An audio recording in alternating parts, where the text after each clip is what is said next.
नमस्कार. वृत्तम मराठी दिनविशेषमध्ये तुम्हा सगळ्यांचं स्वागत. आज 30 ऑक्टोबर आणि या भागात घेऊया आजच्या दिवशी घडलेल्या देशातल्या आणि जगातल्या काही ठळक घडामोडींचा धावता आढावा. 30 ऑक्टोबर 1990 हा राम मंदिर आंदोलनातला सगळ्यात महत्त्वाचा टप्पा मानला जातो. 1990 या दिवशी अशोक सिंघल, उमा भारती आणि विनय कटियार यांच्या नेतृत्वाखाली लाखो कारसेवक अयोध्येत पोहोचले होते. त्यावेळी उत्तर प्रदेशचे मुख्यमंत्री मुलायम सिंह यादव होते. त्यांनी अयोध्येत पक्षीही येऊ शकणार नाही अशी तरतूद प्रकट केली होती. तरीही या सगळ्या पार्श्वभूमीवर अनधिकृत ढाचा असलेल्या ठिकाणी कारसेवा सुरू झाली आणि त्या ठिकाणी जाऊन कारसेवकांनी भगवा ध्वजही लावला. मात्र यामुळे चिडून जाऊन मुलायम सरकारनं पोलिसांना निशस्त्र कारसेवकांवर गोळीबार करण्याचा क्रूर आदेश दिला. पोलिसांच्या या गोळीबारामध्ये अनेक कारसेवक मारले गेले. त्यांच्या रक्ताने अयोध्येची माती लाल झाली. मात्र दुसऱ्या दिवशी केवळ 5 कारसेवकांना जीव गमवावा लागल्याचा खोटा दावा या सरकारने केला. मुलायम सिंगांनी उचललेल्या या पावलांमुळे त्यावेळी वादग्रस्त ढाचा वाचला, पण भारतीय राजकारणाची स्थिती आणि दिशा कायमची बदलली. मुलायम सिंह यादव यांची प्रतिमा हिंदू विरोधी झाली. हिंदू संघटनांनी त्यांचा मुल्ला मुलायम या नावाने उल्लेख सुरू केला आणि या घटनेच्या 2 वर्षांनंतर 6 डिसेंबर 1992 रोजी ही बाबरी मशीद पाडण्यात आली. 30 ऑक्टोबर 1883 रोजी आर्य समाजाचे संस्थापक स्वामी दयानंद सरस्वती यांचं अजमेर इथे निधन झालं होतं. त्यांना विषबाधा झाली, ज्यामुळे त्यांची प्रकृती बिघडली आणि शेवटी त्यांचा मृत्यू झाला. स्वामी दयानंद सरस्वती हे महान समाज सुधारक होते, ज्यांनी भारतीय समाजात प्रचलित असलेल्या अंधश्रद्धा, जातीवाद यांच्यासारख्या वाईट गोष्टींविरोधात लढा दिला आणि धर्माचं महत्त्व अधोरेखित केलं. त्यांनी वेदांकडे परत जाण्याचे आणि सत्य, धर्म आणि नैतिकतेवर आधारित समाज निर्माण करण्याचं आवाहन केलं. स्वामी दयानंद सरस्वती यांनी 1875 मध्ये आर्य समाजाची स्थापना केली, ज्याचा उद्देश समाजात सुधारणा घडवून आणणं तसंच वेदांच्या ज्ञानाच्या प्रसारास प्रोत्साहन देणं हे होतं. स्वामी दयानंद सरस्वती यांनी शिक्षण, महिला सक्षमीकरण आणि सामाजिक समानता यावर विशेष भर दिला. त्यांच्या विचारांनी समाजात मोठी चळवळ निर्माण झाली आणि अनेकांना त्यातून प्रेरणा मिळाली. स्वामी दयानंद सरस्वती यांचा मृत्यू जरी विषबाधेने झाला असला तरी ती हत्या होती आणि त्यामागे कट होता असं मानलं गेलं. त्यांच्या मृत्यूनंतर त्यांचे आदर्श आणि आर्य समाजाची चळवळ चालू राहिली आणि भारतीय समाजात त्यामुळे अनेक महत्त्वपूर्ण सुधारणा बघायला मिळाल्या. भारतीय समाज आणि धार्मिक जाणीवेच्या विकासात स्वामी दयानंद सरस्वती यांचे योगदान अत्यंत महत्त्वाचं मानलं जातं. 30 ऑक्टोबर 1909 रोजी होमी जहांगीर भाभा यांचा जन्म मुंबईतल्या एका प्रतिष्ठित पारशी कुटुंबात झाला. ते भारतीय भौतिकशास्त्रज्ञ आणि अणुविज्ञान क्षेत्रातील अग्रणी मानले जातात. भाभा यांना भारतीय अणु कार्यक्रमाचे जनक असंही ओळखलं जातं. त्यांनी भारतात अणुऊर्जा आणि संशोधनाचा पाया घातला, तसंच भारतीय विज्ञान आणि तंत्रज्ञानाच्या विकासात महत्त्वपूर्ण योगदानही दिलं. भाभा यांचं सुरुवातीचं शिक्षण मुंबईत झालं होतं. नंतर त्यांनी इंग्लंडमधल्या केम्ब्रिज विद्यापीठात अभियांत्रिकीचं शिक्षण घेतलं, पण त्यांचा भौतिकशास्त्राकडे अधिक कल होता. पुढे त्यांनी या क्षेत्रात विशेष अभ्यास केला. युरोपमधील त्यांच्या अभ्यासादरम्यान त्यांनी क्वांटम सिद्धांत आणि वैश्विक किरणांवर महत्त्वपूर्ण संशोधन केलं, ज्यामुळे त्यांना जागतिक मान्यता मिळाली. भारतात परतल्यानंतर भाभा यांनी Tata institute of fundamental research अर्थात TIFR ची स्थापना केली आणि भारतीय अणुऊर्जा आयोगाचेही ते अध्यक्ष बनले. त्यांच्या नेतृत्वाखाली भारताने अणुऊर्जेच्या क्षेत्रात लक्षणीय प्रगती केली.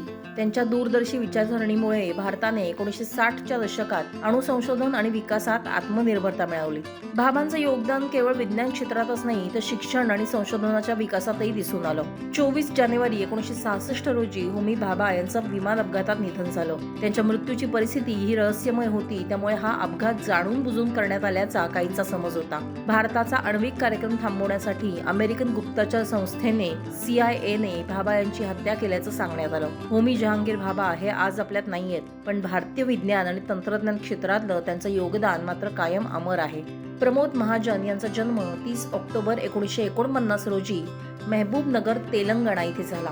ते भारतीय राजकारणातले एक प्रमुख नेते आणि भारतीय जनता पक्षाच्या प्रभावशाली चेहऱ्यांपैकी एक होते. प्रमोद महाजन यांनी त्यांच्या संघटनात्मक क्षमता, धोरणात्मक कौशल्य आणि वक्तृत्वाद्वारे भारतीय राजकारणात महत्त्वपूर्ण भूमिका बजावली. ते सुरुवातीला राष्ट्रीय स्वयंसेवक संघाचे स्वयंसेवक होते. नंतर त्यांनी राजकारणात पाऊल टाकत भारतीय जनता पक्षात प्रवेश केला. ते पक्षातले कुशल रणनीतिकार म्हणून ओळखले गेले. 1990च्या दशकात भाजपच्या उदयात त्यांनी महत्त्वाची भूमिका बजावली. तसंच अटल बिहारी वाजपेयी सरकारच्या काळात त्यांनी केंद्रीय मंत्री म्हणूनही काम बघितलं आणि माहिती प्रसारण, दळणवळण तसेच संसदीय कामकाज यासह अनेक महत्त्वाच्या मंत्रालयांची जबाबदारी प्रमोद महाजन यांनी सांभाळली होती. जाहिरात आणि जनसंपर्क मोहिमांमध्ये नवीन तंत्रज्ञानाचा वापर यासारख्या भारतीय राजकारणात आधुनिक प्रचार तंत्राचा वापर करण्यासाठी प्रमोद महाजन विशेष ओळखले जात होते. प्रमोद महाजन यांचा 2006 मध्ये त्यांच्या भावाने गोळ्या झाडल्यामुळे मृत्यू झाला. झाला. मात्र त्यांचा राजकीय वारसा आणि भाजपच्या वाढीसाठी त्यांनी दिलेले योगदान हे नेहमीच स्मरणात राहील. सुकुमार राय यांचा जन्म 30 ऑक्टोबर 1887 रोजी कोलकाता इथं झाला.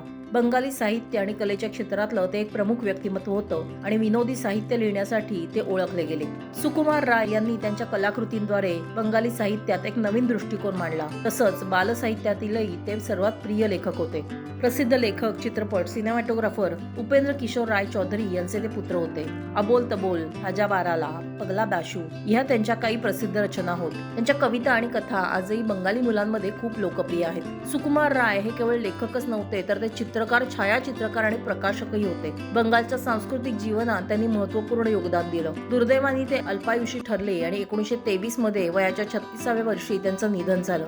बंगाली संस्कृती आणि भारतीय बाल साहित्यात त्यांचं साहित्य आणि कलेतलं योगदान याला आजही महत्त्वाचं स्थान आहे. जगप्रसिद्ध चित्रपट दिग्दर्शक सत्यजित रे हे सुकुमार रे यांचे सुपुत्र होते. 30 ऑक्टोबर 1961 रोजी तत्कालीन सोव्हिएत युनियननं झार बॉम्बची चाचणी केली, जी आतापर्यंतची सर्वात शक्तिशाली अणुबॉम्ब चाचणी मानली जाते. आर्टिक महासागरात स्थित नोवाय झेमला द्वीप समूहावर त्याची चाचणी घेण्यात आली होती. याची स्फोटक शक्ती अंदाजे 50 मेगाटन TNTच्या समतुल्य होती, जी हिरोशिमा आणि नागासाकीवर टाकलेल्या बॉम्बपेक्षा 3000 पट अधिक शक्तिशाली होती.